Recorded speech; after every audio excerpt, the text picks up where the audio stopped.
সারা বছর শহরের এক কোনায় পরিত্যক্তভাবে পড়ে থাকে এই মহল্লাটা, কিন্তু বড়দিনের ঠিক আগে এখানে যেন প্রাণের দীপ্তি ঠিকরে ওঠে। ক্রিসমাস ট্রি, সান্তা ক্লজ, রং বেরঙের বেলুন, আলোর রোশনাই আর স্ট্রিট ফুডের গন্ধে সেই চেনা ছবিতে যেন প্রাণ ফিরে পায় কলকাতার এই শেষ অ্যাংলো ইন্ডিয়ান পাড়াটি।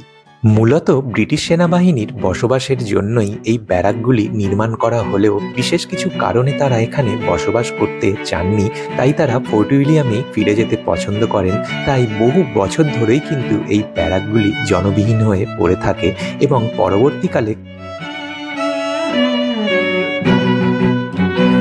কলকাতার মধ্যে এ যেন এক অজানা কলকাতা। আজকের এই ভিডিওটাতে যদি আমি এই ক্যাপশনটা ব্যবহার করি, আমার মনে হয় না খুব একটা ভুল কিছু বলা হবে, তার কারণ কলকাতায় থাকা সত্ত্বেও আমরা কলকাতা সংলগ্ন এই জায়গাটার ইতিহাসটাই খুব একটা ভালো করে জানি না।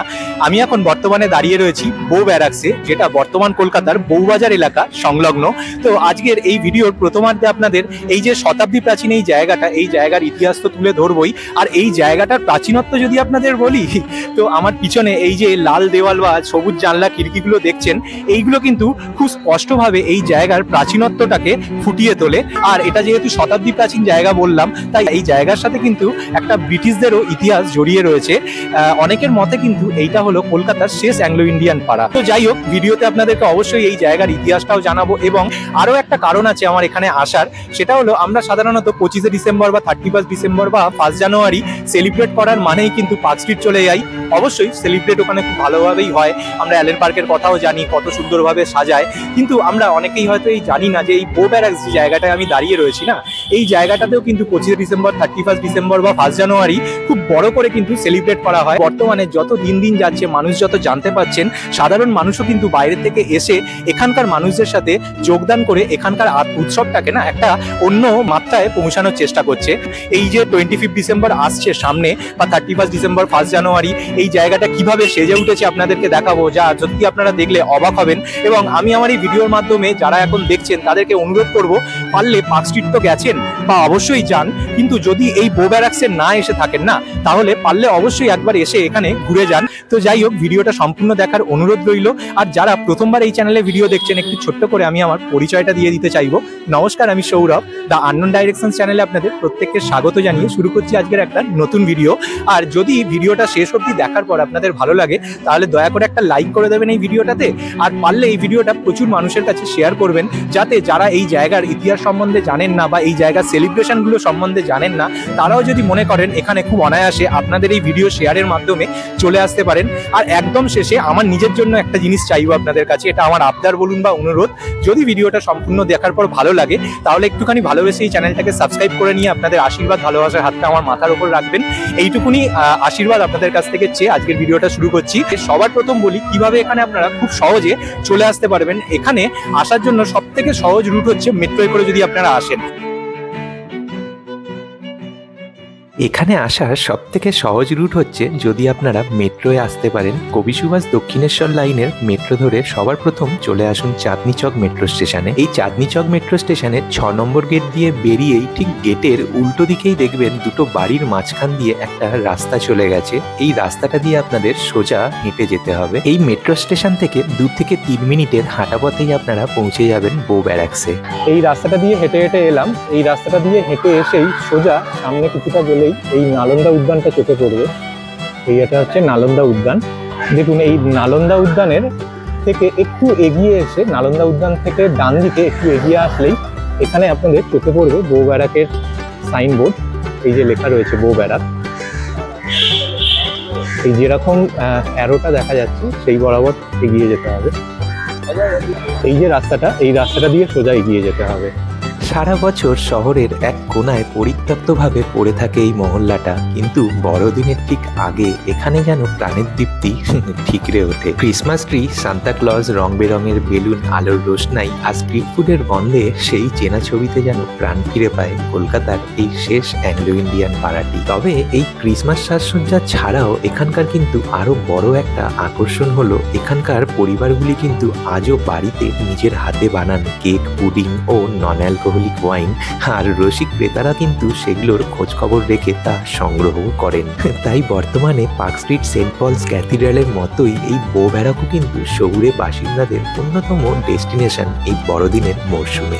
আর তাই হয়তো শহরের বয়স বাড়লেও এই অ্যাংলো পাড়াটা কিন্তু আজও বৃদ্ধ হয়নি। আর তাই শহরের এই তরতাজা অংশটি স্পর্শ নিতে প্রতি বছর ছুটে আসেন ক্ষুদে থেকে বড়রা। বাঁদিকের এই ত্রিপল দিয়ে ঘেরা ছোট্ট গলিটিতে পা রাখার সাথে সাথেই আপনারা ঔপনিবেশিক উত্তরাধিকারের সমৃদ্ধ ইতিহাস বহনকারী একটি অঞ্চলে পা রাখবেন। এই বাড়িগুলি সেই সমস্ত প্রাচীন গল্প ও উপাখ্যানের বাহক যা শহরের সেই সময়ের ঔপনিবেশিক ইতিহাসকে বিস্তৃত করে।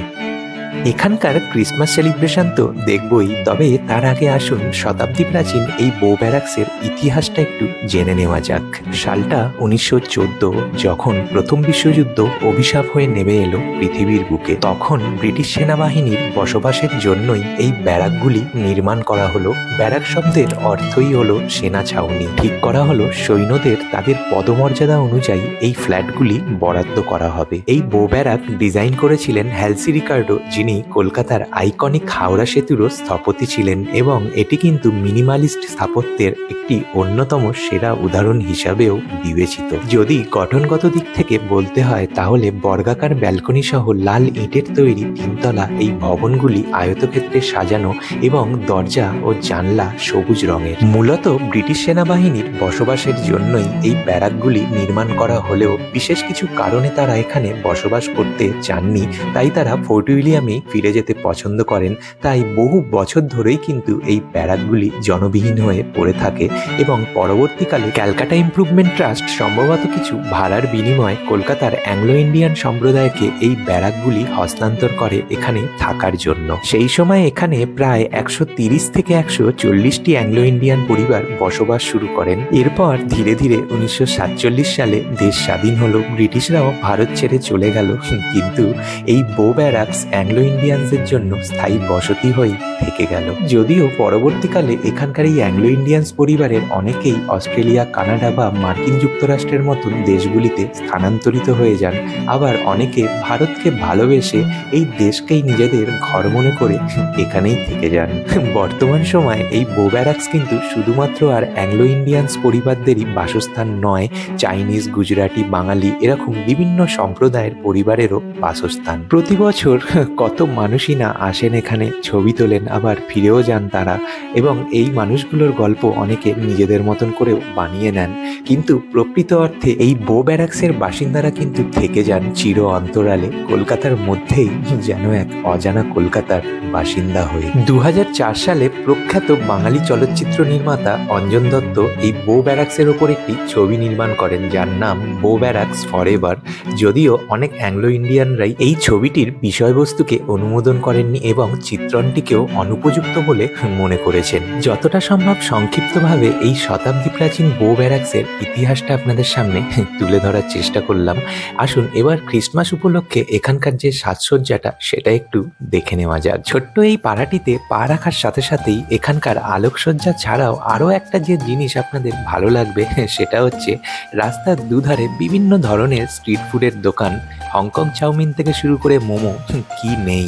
আর যেটা আপনাদের ভিডিওর প্রথমেই বলছিলাম, এখানকার বাসিন্দাদের নিজে হাতে বানানো সুস্বাদু কেক, এটাও কিন্তু এখানকার উপরি পাওনাই বটে। প্রত্যেক বছর বড়দিনের প্রায় 5 দিন আগে থেকেই এখানে আলোকসজ্জা শুরু হয়ে যায়। এবছরেও কিন্তু তার অন্যথা হয়নি। এবছরেও 19শে ডিসেম্বর কিন্তু এই জায়গাটা খুলে দেওয়া হয়েছে সর্বসাধারণের জন্য, এবং এই উৎসবটা কিন্তু চলবে আগামী 31শে ডিসেম্বর 2024 মধ্যরাত্রি বা 1 জানুয়ারি 2025 পর্যন্ত। এখানে আসলে একটা বেশ বড় মঞ্চ চোখে পড়বে। 19 তারিখে এই জায়গাটা খুলে গেলেও 23শে ডিসেম্বর থেকে 31শে ডিসেম্বর বা 1 জানুয়ারি অবধি এখানে বিভিন্ন ছোট বড় অনুষ্ঠানের মাধ্যমে বড়দিন ও ইংরেজি নববর্ষ বরণ উৎসব উদযাপিত হবে।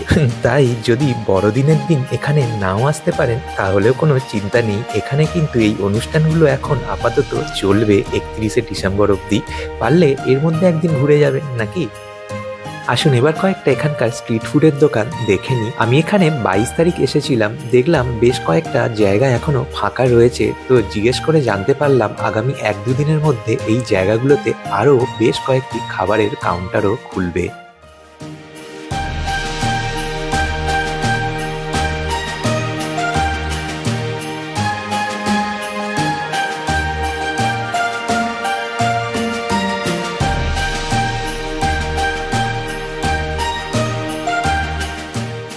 আচ্ছা, এই হংকং চাউমিনের দোকানটাও দেখে রাখতে পারেন। এখানের কিন্তু খাবার দাবারের টেস্ট খুবই ভালো আর দামও দেখলাম বেশ রিজনেবল। এই দোকান থেকেই আমরা 1 প্লেট চাউমিন নিয়েছিলাম, যার দাম নিয়েছিল 60 টাকা, আর সঙ্গে 2টো ড্রাই চিলি চিকেন, যার দাম নিয়েছিল 40 টাকা। তো 100 টাকাতে মোটামুটি খুব একটা খারাপ খাওয়া দাওয়া কিন্তু হয়নি। আর হ্যাঁ, এখানে আসলে কিন্তু এখানকার যে প্রেয়ার এরিয়াটা বা প্রার্থনার জায়গাটাও অবশ্যই দর্শন করবেন। এই জায়গাটাও কিন্তু খুব সুন্দরভাবে সাজায়। দুর্ভাগ্যের বিষয়, আমার বেশ কিছু ফুটেজ ডিলিট হয়ে যাওয়ার কারণে আপনাদেরকে আর এই প্রেয়ার এরিয়াটা দেখানো সম্ভব হলো না এই ভিডিওটাতে। তার জন্য আমি আন্তরিকভাবে ক্ষমা চেয়ে নিচ্ছি। কালের নিয়মে উৎসবের মরশুম শেষ হতেই এই পাড়ার অনেকেই আবার ফিরে যান বিদেশে। এই বউ ব্যারাকের লাল ইটের গাবে আবার যেন সন্ধ্যা নেমে আসে। বানানো কেক আর হোমমেড ওয়াইনের পসরা শেষ করে আবার অন্তর্ধান পর্ব শুরু হয় এই বউ ব্যারাকে। আবারও 1 বছরের অপেক্ষা। সবার অলক্ষ্যে শহরের কোনো এক কোনায় পরিত্যক্ত হয়েই থেকে যাবে এই বউ ব্যারাক। হয়তো এটাই এই বউ ব্যারাকের নিয়তি। বউ ব্যারাক্সে যদি আসেন তাহলে এখানকার শতাব্দী প্রাচীন জে.এন. বড়ুয়া বেকারিজের কেকটা যেন মিস করবেন না। তার কারণ এখানকার কেকের কিন্তু একটা আলাদাই সুনাম রয়েছে। দূর দূর থেকে কিন্তু মানুষজন আসেন এখানকার কেক কিনতে।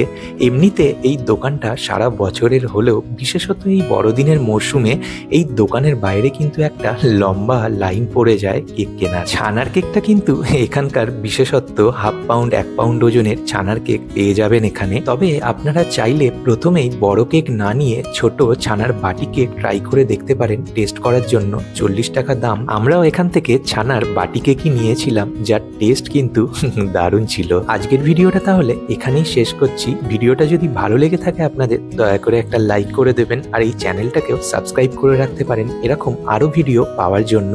বড়দিন খুব ভালো কাটুক আপনাদের। ইংরেজি নববর্ষের অগ্রিম প্রীতি ও শুভেচ্ছা রইল। ফিরছি খুব তাড়াতাড়ি নতুন কোনো ভিডিও নিয়ে। প্রত্যেকে খুব ভালো থাকবেন, সুস্থ থাকবেন।